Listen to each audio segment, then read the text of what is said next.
Hi, all.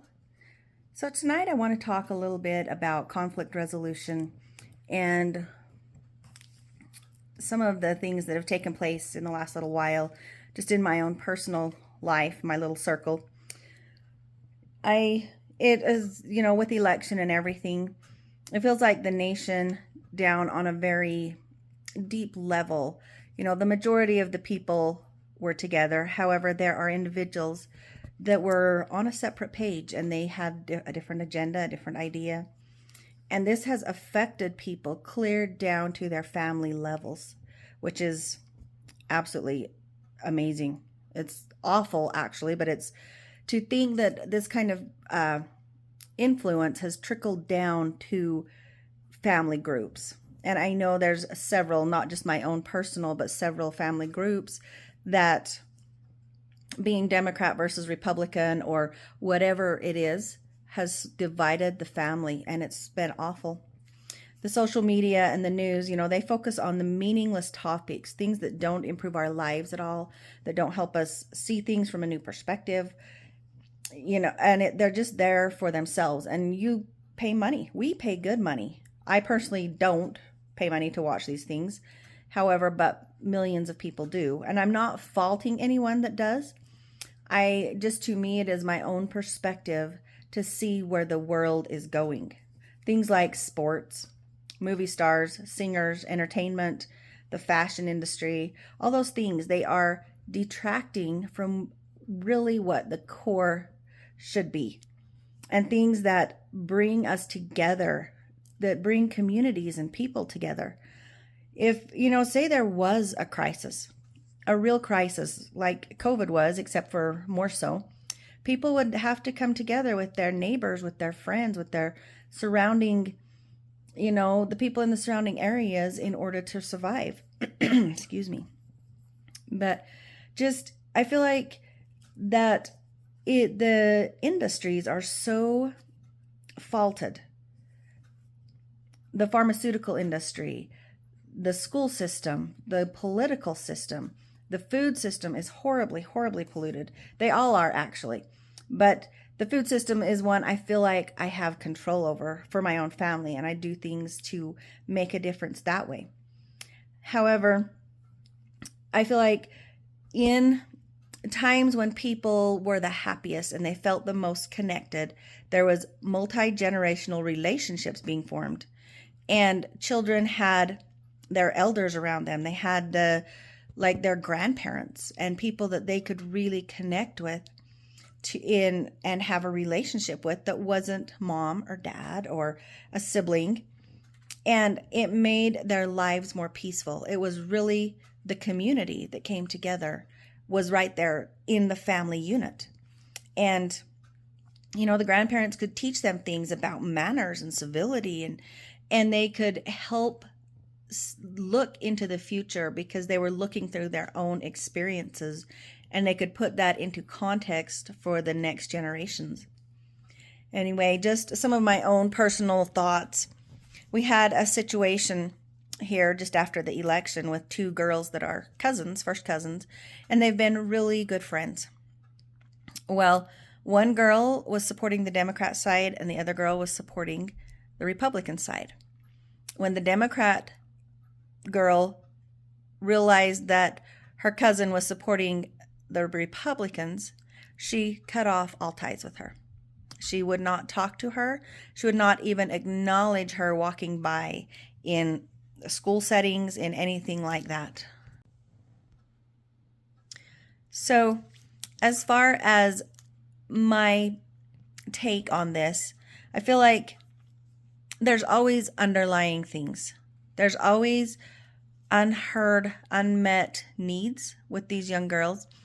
And some of them, I feel like it's a cry for help.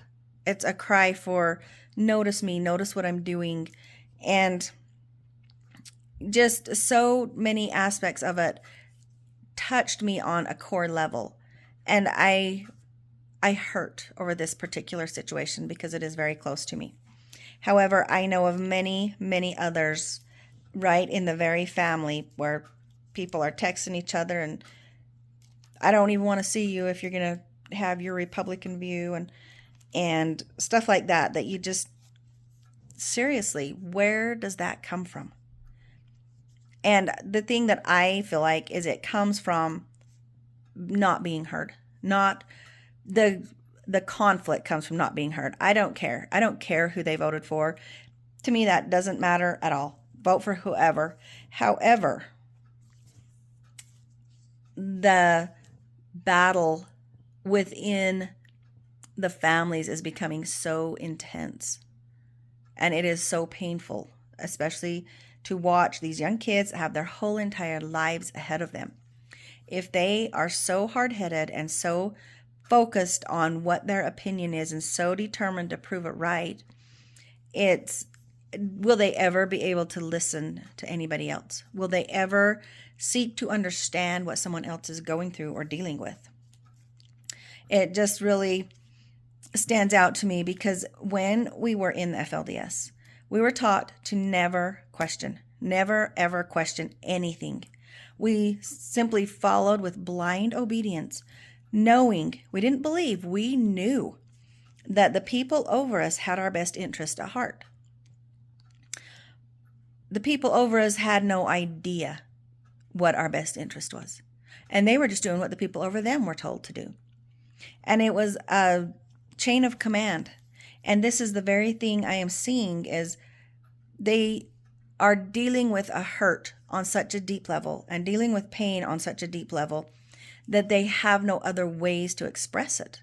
And so when something like, take this election, came up, that they felt like they were in their right. It was their right to express themselves the way they did.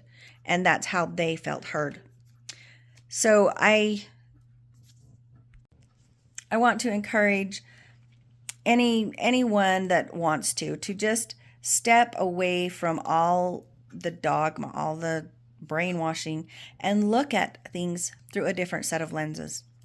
Put ourselves in the other person's shoes and just see what it is. Try to understand what it is they're going through, if they are willing to talk, if they're willing to feel heard. I have learned in my time here on earth, especially working with the children and other adults, usually the third thing is really what's bothering them. You know, they just wanted to vote Democrat, and why can't people see that? Well, what else? Well, I really liked this policy. I really liked this thing that the Democrats were putting out there. And the third thing is, when they get to the third thing, it really truly is the root of the issue. And the root of the issue is they have felt so unheard and invalidated their entire life.